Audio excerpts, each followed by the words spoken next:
Estás viendo la versión para YouTube de Sí, el podcast de Somos Innovación. Acompáñanos a explorar cómo a través de soluciones innovadoras los latinoamericanos vamos a mejorar nuestras vidas. El futuro llama.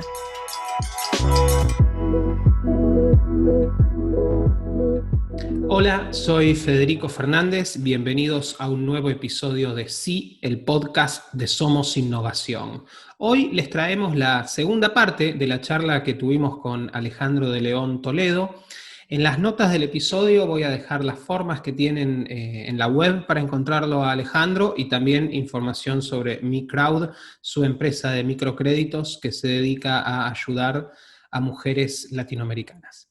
Ahora los dejo con la segunda parte del episodio y espero que les guste. ¿Qué les decís a la gente que te dice, bueno, pero países como Nicaragua, ahora que están pensando en Guatemala, no son muy riesgosos? Pues mira, te voy a contar una historia que creo que responde a la pregunta. Nosotros en 2018, que hubo todo ese quilombo, como decís vosotros, en Argentina, en Nicaragua, con Ortega y tal, 2017, 2018, incluso 2019, nosotros nos perjudicó porque había muchos días de huelga, por ejemplo.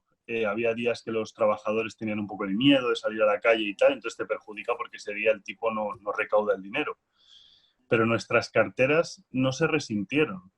Entonces, una cosa muy bonita es que nuestro negocio es un negocio tan de primera necesidad que realmente los ciclos económicos no le afectan tanto. O sea, es decir, ¿por qué a España le afectó la crisis del 2008? ¿No? Porque tenía un modelo muy centrado en inmobiliario, gente que se hipotecaba para comprar la casa de la playa, ¿no?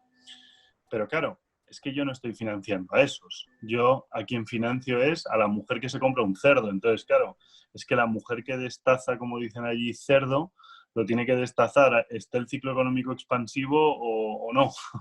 Entonces, claro, apostar por estos negocios de lo que se llama economía real versus negocios de economía financiera, pues tiene esta gran ventaja, ¿no? Que es ciertamente anticíclico. Entonces, nosotros somos anticíclicos a tal punto que no nos afecta lo que ocurre en el gobierno, o sea, no nos afecta lo que ocurre en Managua, porque claro, nosotros prestamos en un sitio que se llama Chinandega y en otro que se llama Estelí, y en algún otro que ni me acuerdo de los nombres, pero al final prestamos en zonas rurales y los ciclos, los gobiernos y todo ese tipo de cosas te afectan menos. No digo que no afecten, obviamente, pero para nosotros el gran riesgo no es que haya una crisis en un país, es decir, que haya una crisis de un año como la que hubo en Nicaragua, sino que lo que nos afectaría es que hubiera una crisis, digamos, escalonada y que no supiéramos verla. O sea, es decir, que Perú se fuera a convertir en Cuba o en Venezuela, por poner dos ejemplos que todo el mundo conoce, y nosotros no fuéramos capaces de anticiparlo, ¿no?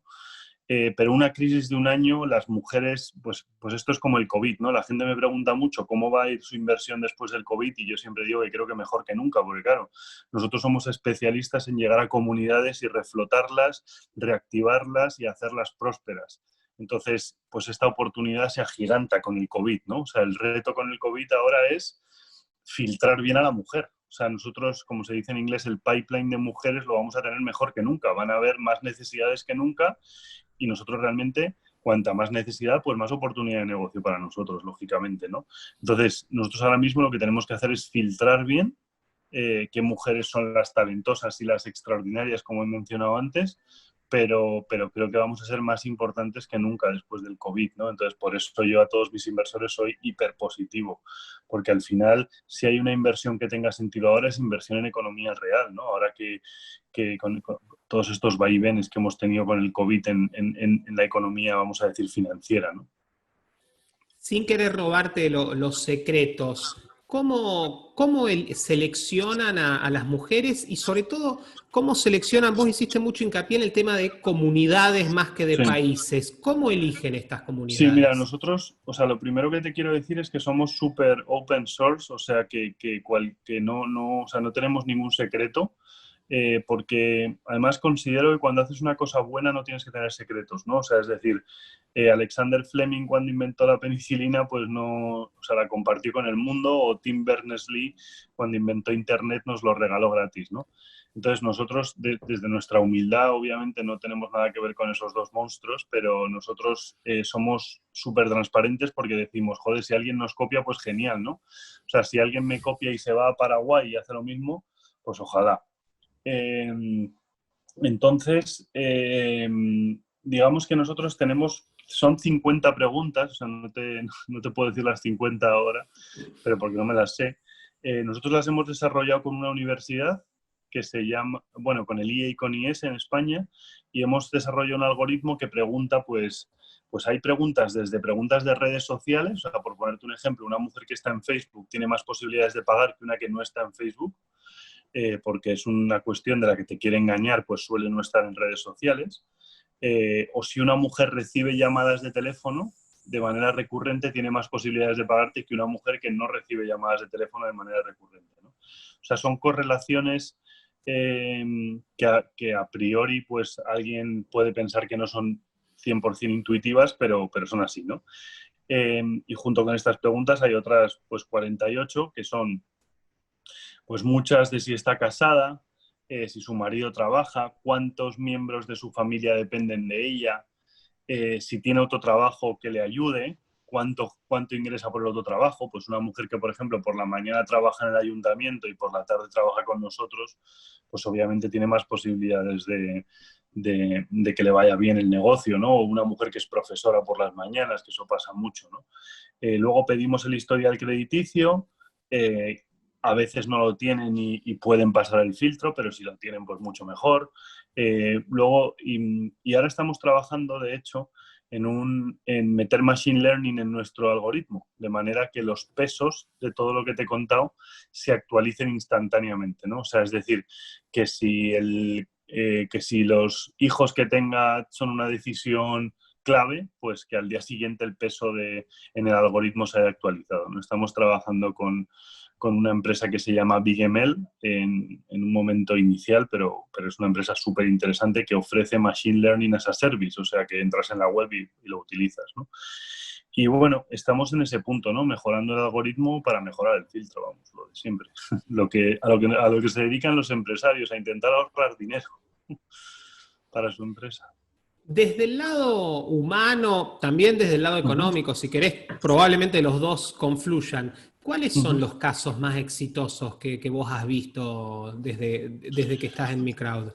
Pues mira, los casos más exitosos para mí son los más innovadores, generalmente, ¿no? O sea, a mí hay casos que me patan sobremanera, que es cuando una mujer hace una innovación que yo no me esperaba, ¿no? O sea, la primera mujer que yo conocí que utilizaba redes sociales para vender me volvió loco, ¿no? Cuando digo redes sociales incluyo WhatsApp, que en estos países se utiliza mucho como una red social, ¿no?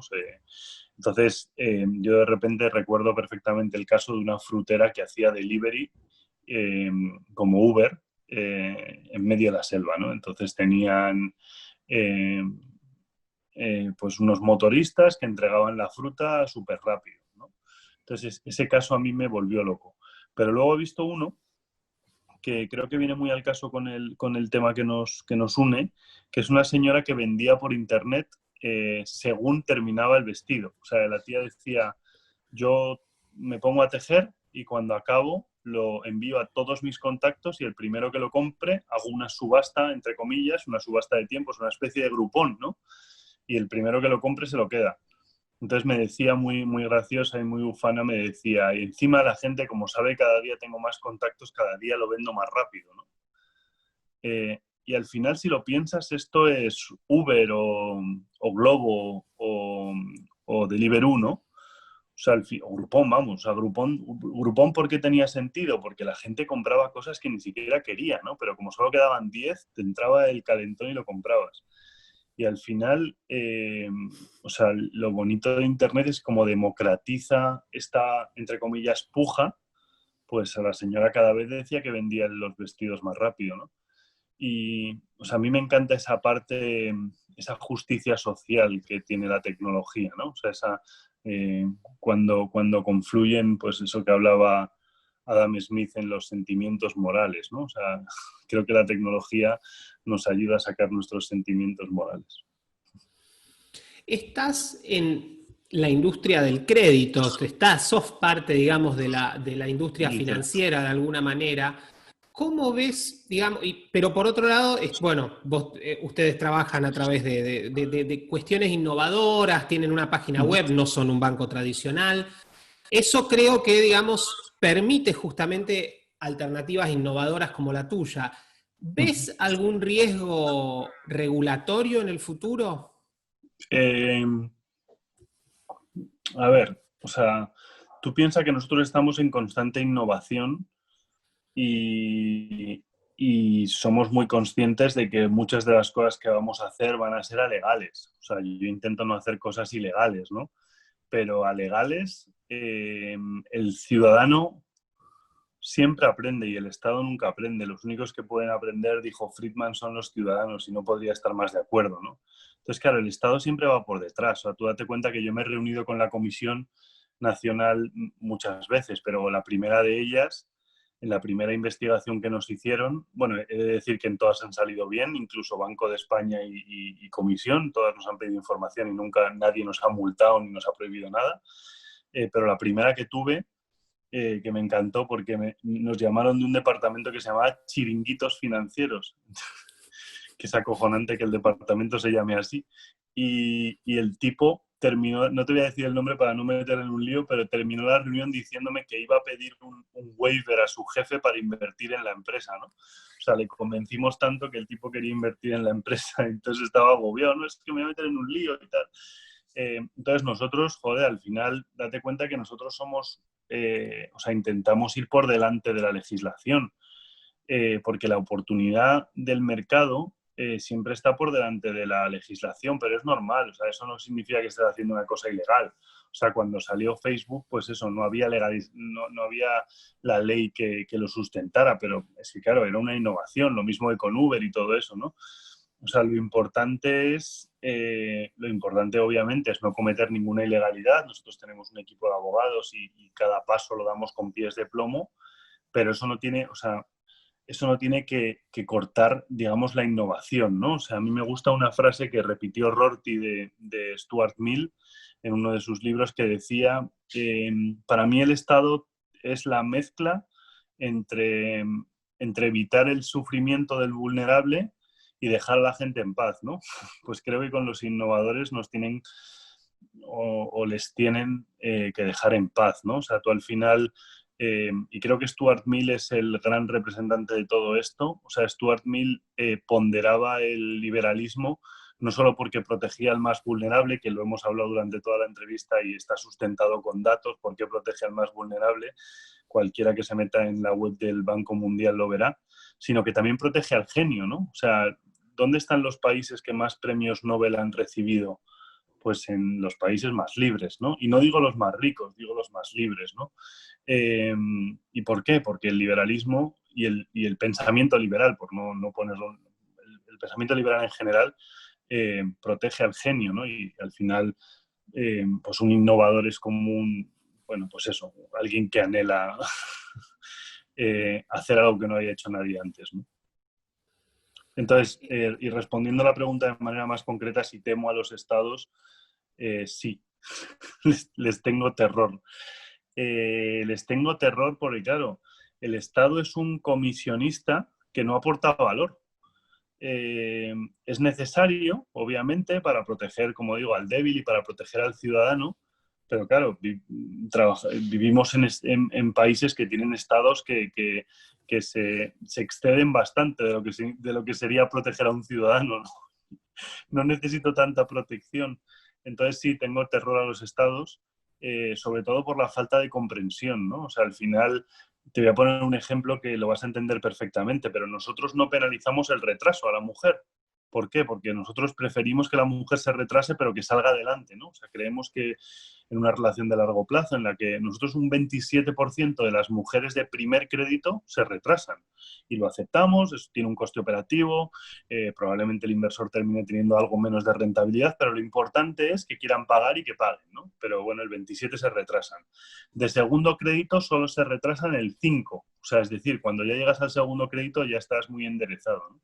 Entonces nosotros llegamos a reunirnos con la comisión en Perú, nos dijeron que era obligatorio y que nosotros teníamos que cambiar nuestro producto. Y claro, es muy curioso la paradoja, porque tú dices, joder, tío, o sea, yo soy un inversor extranjero que llego a Perú y está un peruano diciéndome que tengo que perjudicar a la mujer peruana a la que yo presto, ¿no? Pero bueno, estas paradojas se dan mucho. Entonces, bueno, pues en Perú tenemos que penalizar el retraso, un 2%, que es el mínimo. Lo hemos puesto el mínimo, nos hemos tenido que adaptar. Pero es que creo que la vida es así, ¿no? O sea, es como si tú llegaras a un país y te dijeran, no, mira, de los episodios del podcast hay 2 que no los puedes publicar, ¿no? Recuerdo que me hicieron una entrevista una vez y era en Venezuela, ¿no? Y la mitad de preguntas no las podía contestar, ¿no? Al final te topas muchas veces con el Estado, aunque seas un mero divulgador, ¿no? O sea, al final el Estado no te permite muchas veces ni divulgar, ¿no? La libertad de expresión, ya sabes tú mucho mejor que yo, que está en entredicho, ¿no? Entonces yo en ese podcast no podía contestar la mitad de las preguntas, claro, porque no podía ir en contra del régimen, ¿no? Entonces, bueno, sí, terror al Estado siempre, porque claro, el Estado también tiene que subsistir y cada vez los Estados son más grandes, ¿no? Y ¿sabes lo que más rabia me da, tío? Que los Estados son cada día más grandes gracias a los innovadores, ¿no? O sea, gracias a que existen los... O sea, ¿cuánto aportarán al PIB de la nación entre Amazon, Google, Apple y todos estos, que son todos emprendedores e inventores, ¿no? O sea, estos tíos son los que sacan el país adelante vía la creación de empleo, la riqueza, etcétera, lo redistribuyen a través de impuestos y el Estado es tan ingrato que cada año crece, ¿no? en vez de ser grato con esta gente y decir, no, mira, cada año voy a ser más pequeño de lo bien que os estáis portando, no, cada año crece, ¿no? Ahora en España queremos poner la tasa Google, digo, tío. O sea, el mejor servicio que puede existir, que es Google, ¿no? O sea, yo quiero saber algo y me meto en Google y le queremos cobrar, ¿no? Al mejor servicio. Pero bueno, en fin, no sé. Margaret Thatcher tiene varias frases bastante graciosas sobre esto, ¿no? Si aquella de los calcetines y tal, ¿no? Si guardaran el dinero en calcetines, seguro que nacionalizarían los calcetines si la gente guardara el dinero en calcetines, ¿no?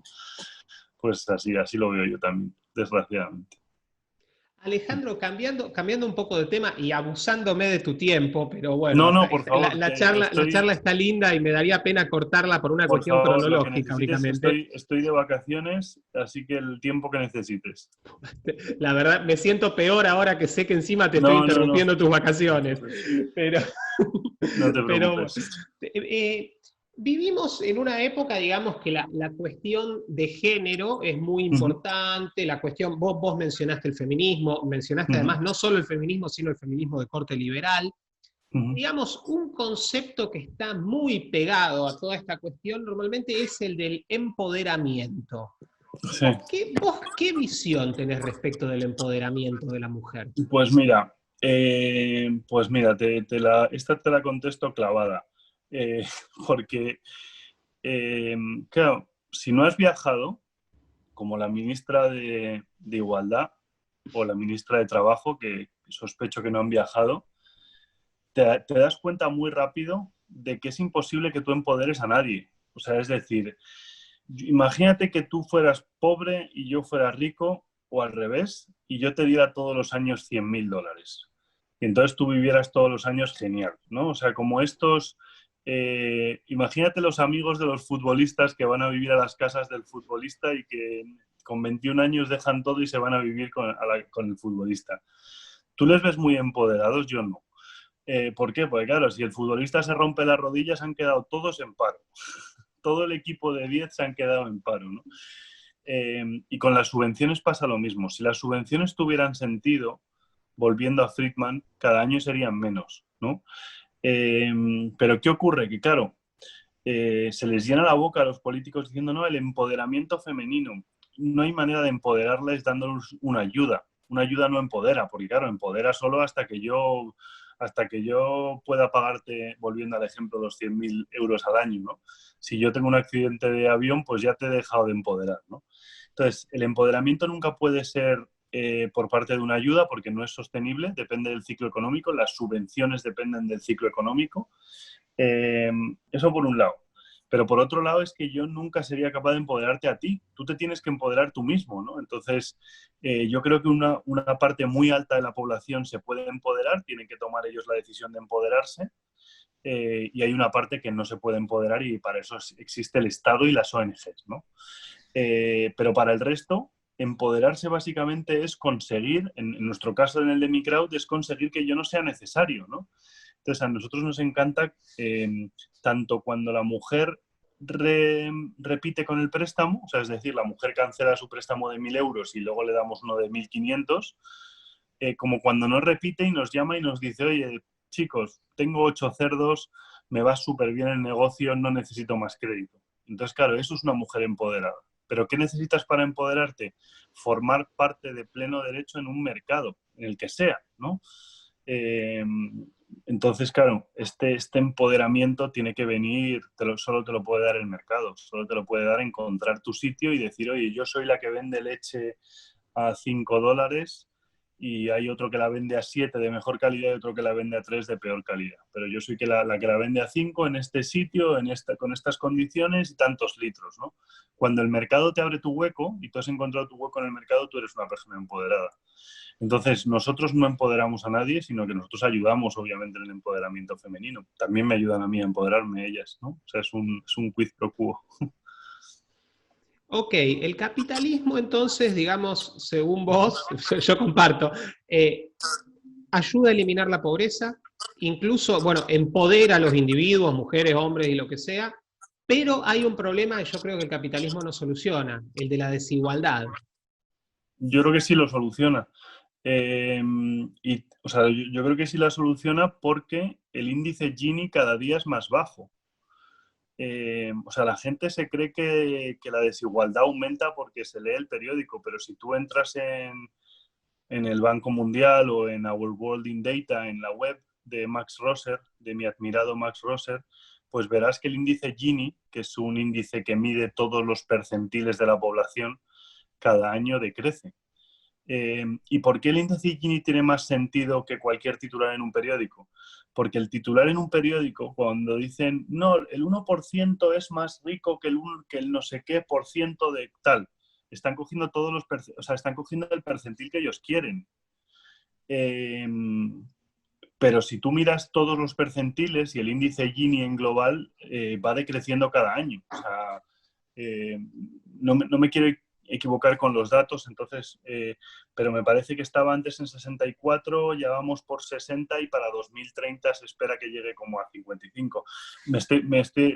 O sea, recomiendo al oyente que lo mire, pero vamos, que el índice Gini, que es el que mide la desigualdad en todos los percentiles, cada año baja.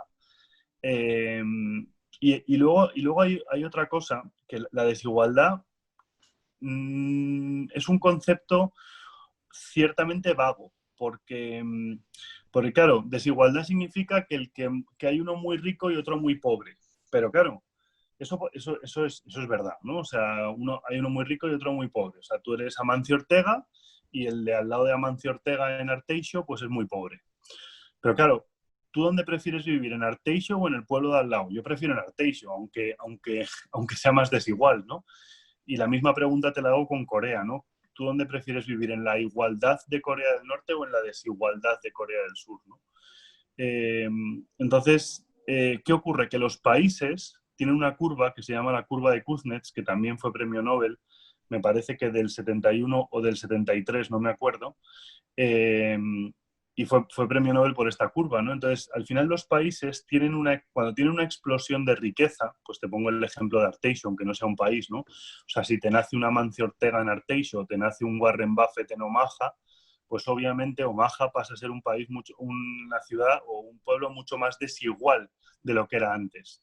Pero esto es una cosa transitoria, porque luego la riqueza se va diseminando por toda la población de manera que todos terminan siendo más ricos, ¿no? Entonces, la desigualdad es una cosa transitoria, ¿no? O sea, ya hasta en China el índice Gini está bajando, ¿no? Cuando en China cada vez leemos en las noticias y cada vez hay más billonarios y billonarios y billonarios, ¿no? Ya es el país que más billonarios tiene y tal. Pero aún así el índice Gini en los últimos años ha bajado, ¿no? Entonces, al final, eso por un lado, o sea, a nivel cuantitativo, pero es que a nivel cualitativo te diría que ¿qué más da? O sea, digo, ¿qué más da que haya ricos? Es que lo grave es la gente que piensa en los ricos en vez de pensar en los pobres. O sea, el drama es que haya pobres, no es que haya ricos. O sea, que haya ricos, pues bueno, o sea, digo, o sea, si alguien quiere tener un yate, pues que trabaje duro y que se jorobe. Yo no quiero tener un yate, pero, o sea, digo, que trabaje todo lo duro que pueda y que vaya al país más libre del mundo porque tendrá más posibilidades de terminar teniendo un yate, ¿no? Esa es mi recomendación, pero que no pierda el tiempo pensando qué cabrones los que tienen un yate, ¿no? Con perdón. Que es el problema que hablaba Berlin, ¿no? Que hablaba Isaiah Berlin cuando hablaba de la libertad positiva y la negativa, ¿no? O sea, la negativa es yo nazco y empiezo a partir de ahí empiezo a conseguir derechos y libertades, y la positiva es qué me merezco yo por el hecho de ser un individuo, ¿no? Pues claro, es que si extrapolas esta pregunta a toda la ciudadanía mundial, pues habrá alguno que te diga que por el hecho de ser individuo se merece un yate, ¿no? Y entonces ahí ya la hemos estropeado. Cuando el individuo se cree que por el hecho de ser individuo, o por el hecho de ser español, o por el hecho de ser cubaití, o por el hecho de ser tal, pues se merece un yate, o un jacuzzi, o un chalet en 3 pisos, pues empiezan, como anticipaba él, los totalitarismos, ¿no? Gente que exige demasiado versus las obligaciones que cree que tiene, ¿no? Y ahora, bueno, para ir terminando, ya te he robado suficiente tiempo, demasiado. Lo que necesites, de verdad. Mencionaste a Berlin, hace un rato también lo mencionaste a John Stuart Mill. Sé que creo que el año pasado hiciste un máster en filosofía. Mi pregunta es la siguiente, y es más de índole personal. Perfecto. ¿Estudiaste filosofía, digamos, porque querés ingresar en una vida un poco más contemplativa, o estudiaste filosofía porque te parece que es una herramienta útil para hacer lo que haces, u otra alternativa que no se me ocurra? Pues mira, a ver, varias cosas. Hay un libro de Fernando Savater que se llama Sin contemplaciones, y que me hace mucha gracia una cosa que dice, joder, Aristóteles decía que debíamos buscar la vía contemplativa. Yo no he sido capaz de contemplar nada en mi vida, ¿no? Y a mí me pasa lo mismo, o sea, digo que yo tampoco me pongo a mirar al horizonte y contemplar, ¿no? Entonces, no busco la vida contemplativa, soy una persona de acción y la verdad que creo que voy a vivir alrededor de 100 años, ojalá, si todo va bien, y quiero hacer las mejores cosas que pueda.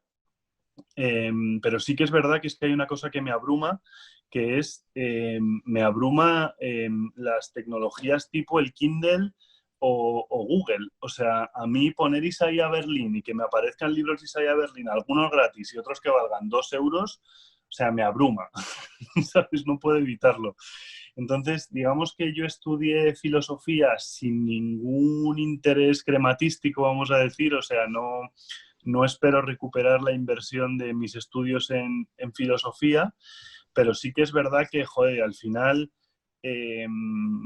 es que es muy bonito porque, o sea, si te tuviera que responder por qué estudié filosofía, te diría porque Einstein consiguió batir a Newton y decir tu teoría de la gravedad en largas distancias no funciona, pero Kant no consiguió batir a Aristóteles. O sea, Kant intentó estudiarse la lógica aristotélica y superarla y dijo, joder, esto es insuperable, ¿no? Entonces, claro, al final, ¿qué es? La gente se cree que la ciencia es lo perdurable, pero no es verdad. Lo único perdurable son las ideas, realmente, ¿no? Entonces, joder, poder acceder de manera tan fácil y tan barata a que alguien te explique la lógica aristotélica, pues es algo que no tiene precio, ¿no? Entonces estudié por la UNED, por la Universidad a Distancia en España. Acabo de terminar, he defendido mi tesis hace 2 meses o un mes y me ha parecido una experiencia brutal. La verdad que es que, y sobre todo, creo mucho en el impacto social que tiene la filosofía también, ¿no? O sea, creo que somos pues más trabajadores porque existió Nietzsche, o que la ONU existe gracias a que existió Kant, ¿no? Y hizo aquel escrito maravilloso sobre la paz perpetua, ¿no? Que fue el primero que cuestionó, oye, y si las guerras, ¿por qué no sometemos a debate por qué una guerra tiene que ser legal, ¿no? Entonces, claro, al final es una filosofía o una doctrina o una rama de conocimiento de preguntas más que de respuestas. Pero claro, vivimos en un mundo tan próspero y con unas oportunidades tales que no puedo rechazar la idea de estar en constante aprendizaje, ¿no? Es tan sencillo. O sea, yo cuando era pequeño y le decía a mi padre, oye, ¿qué significa un eclipse lunar? Y me decía, cógete la enciclopedia británica. Y yo decía, joder, vaya coñazo la enciclopedia. Pero claro, ahora tenemos Google, ¿no? Entonces te pones un vídeo de un tipo que te explica los eclipses lunares 5,14 segundos. Entonces, claro, nuestras posibilidades, o sea, vivimos en un mundo tan mejor que cualquier otro pasado que no me queda otra opción que aprovecharlo y disfrutarlo. Alejandro, te agradezco muchísimo de nuevo por tu tiempo. Fue un placer conversar contigo. Por favor. Espero que te podamos contactar en el futuro para tener otra charla respecto de tus actividades en Latinoamérica. Y bueno, a todos los que nos escucharon, no olviden suscribirse a través de cualquier app que usen para escuchar podcast o a través de nuestro canal de YouTube. Y nos encontramos en el próximo episodio de Sí, el podcast de Somos Innovación. Sí es el podcast de Somos Innovación. Visita somosinnovación.lat para suscribirte. Y no olvides compartir este episodio a través de tus redes.